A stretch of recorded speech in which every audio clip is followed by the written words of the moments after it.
What is up, my ninja? Shinobi here, another Heroes of the Storm video for you guys, and today I'm going to be talking about Azmodan and the Siege Destroyer build. Now, if you guys remember in the previous video that I made, I told you guys to give me some recommendations on which hero you'd like to see next in the video, because last time I covered Diablo, and I want to go through the Diablo characters slash heroes first, and then get into some other stuff in there. And I'm just going through, messing around, trying out some different builds, and seeing what I can come up with that I feel like is working for me, and share that with you guys. So that's pretty much the point of all of this.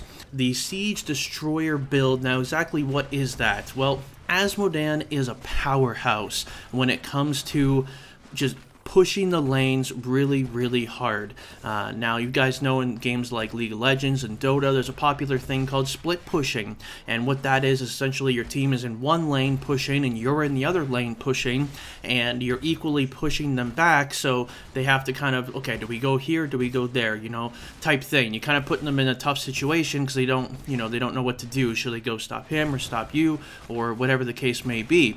And if you do have a very strong split pusher, I feel like Azmodan is one of the strongest in the game, if not the strongest in the game, just from some testing that I've done so far.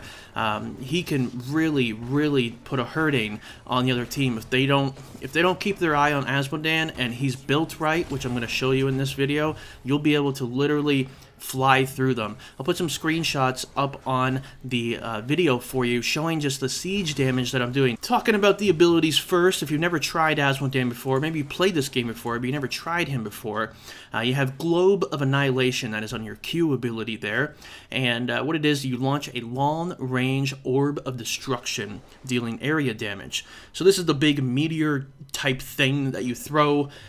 It's good for many reasons. It's good for killing minions that are in your way, so your minions can get through and you can do some more siege damage, and your minions don't take damage, which is great. And also for disrupting other players by throwing long-range bombs that could kill somebody that's running away, or hit somebody and kind of get them low before they get to you, and then you can gank them or whatever. There's a lot of uses behind it and some interesting things you can do with it. You know, there's another build that I'm working on that kind of utilizes that ability itself. And remember, guys, you can do many different things. So like this, I'm not saying this is the best way to do Azmodan, this build that I'm about to show you, but it is a way, and it's my favorite way so far, for sure. Let's move into the second ability here, and this is W.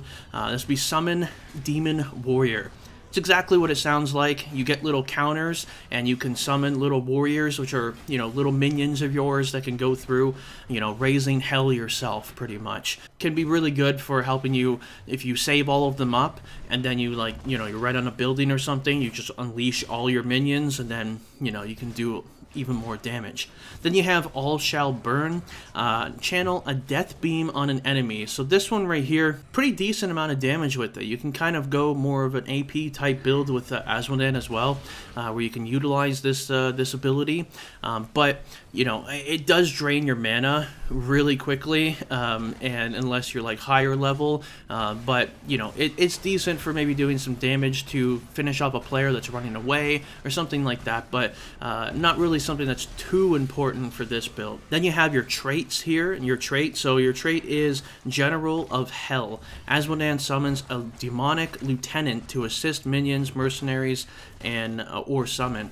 Now this thing here, it says the lieutenant will march with the target, granting 15% attack damage, increased damage, and 15% increased maximum health to all nearby friendly mercenaries, minions, and summons. This is a very important part of the build, and these guys are beefy. It's only a 30-second cooldown, and you essentially can, you know, keep raising these up every so often, and they can help you with doing some nice damage, and they have some good survivability. Alright, so that is that there, and now let's go ahead and go into the talents, cover all that for you guys here, and pretty much tell you exactly what I go with. Now keep in mind, in the description of the video, I will have listed all of the talents and which levels they correspond with, so you know, you can always just go look down there in case you miss something in the video or something like that. But let's go to level 1 here.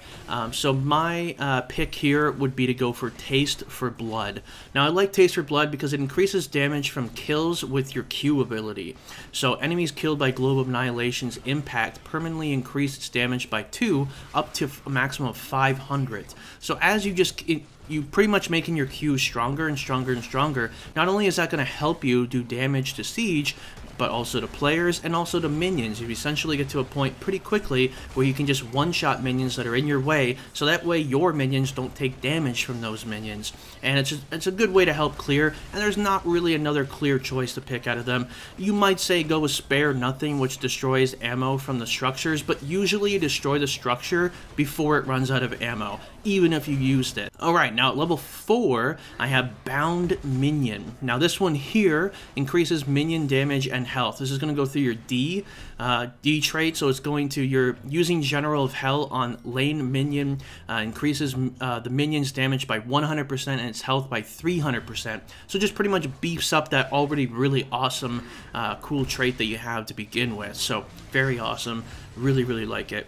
There might be some other things you could do there, like, you know, Army of Hell increasing max demon warriors, but that's just nowhere near as good as the Bound. Then we have at level 7, I like to go with Mercenary Lord. Nearby mercenaries are stronger. Siege and Bruiser mercenaries near your hero deal 50% more damage. That's awesome. Just all the little minions around you do 50% more damage. That's perfect for pushing. That's where all of your push comes from, is not Azmodan himself, but it's the things that you summon. And that's pretty much what I'm getting to if I didn't make that clear. So, yeah, and you can see it. Obviously, you can see some gameplay on the screen of what this kind of looks like, but it's amazing. You just plow through things, and it's awesome. And then level 10, you get your heroic ability here. You get your ultimate, and you have a choice between 2 of them here. I like to go with heroic ability, Demonic Invasion. This one is so great because what you do is you summon a bunch of little guys. You pretty much summon up all the demons of hell, and then like they just go in and start going ham on stuff. Once you pop that ultimate, you have an army of these like relentless minions that are stronger because of your talents and everything like that, and just plowing through stuff. So very, very strong. Then we have at level 13, we have Blazing Demons. This one here, Demon Warriors deal area damage. So Demon Warriors deal 10 damage to nearby enemies every second. Very awesome as well because, you know, obviously more pushing power. You know, get things out of the way and go faster. Level 16, we have Demonic Smite. Now this one here, Demon Lieutenants cast Demonic Smite. So Demon Lieutenants will periodically blast an enemy minion with demonic energy, dealing 500 damage. So that can be really nice for you to destroy stuff. Not really super good in the late game because you have to keep in mind that it's going to hit an enemy minion and it's not an enemy building or something like that. That would be even better. But, you know, that is an option. You can also maybe go with Battleborn on damage, summon a Demon Warrior. That's another thing you can maybe go with. That is your that'd be under your Q there to whenever you use your Q. Then we have at level 20, we have the final one, which is Perishing Flame. Now this one here, demonic, when the grunts die, they explode, dealing 50 damage to nearby enemies. So it's just gonna, you know, when your little guys die, they're just gonna do some damage to other stuff. Now you may want to go, you know, depending on the situation. I feel like the really like late game talents that you get are more situational than the rest of them usually, especially for a character like this, because you have to keep in mind that the, you know, you might need certain things in different situations, right? You might need to teleport a short distance, like Bolt of the Storm, activate to grant shields to all nearby allies. That can be really, really good too. You can shield your allies and your minions or everything, and just kind of go in there and do crazy damage, and, you know, have good survivability, so you get a nice little shield. So it's a, you know, you can kind of do whatever you want on that one there, but it depends on the situation. If you're just going straight up damage, then you want to go with Perishing Flame. But that's pretty much it for Azmodan. Like I said, guys, he's freaking crazy. He's a powerhouse, and you know, it's really cool to see Azmodan kind of live up to the, you know, to the Diablo name, and you know, pretty much raising an army of minions like he does in Diablo 3, the game. You know, when you fight Azmodan, what does he do? He summons a bunch of like minions to come at you, some demonic lieutenants. So that's pretty cool that they're bringing some of the characteristics from the actual game itself. Some of the other characters don't do that as well as I see with Azmodan. But if you guys would like to see some other Diablo characters that I can showcase for you guys on here in Heroes of the Storm, or you want to see a different hero in Heroes of the Storm. I've been messing around with quite a few of them, and I've been having a lot of fun with like Jaina or Naruto or something like that. I've been having lots of fun with that kind of stuff.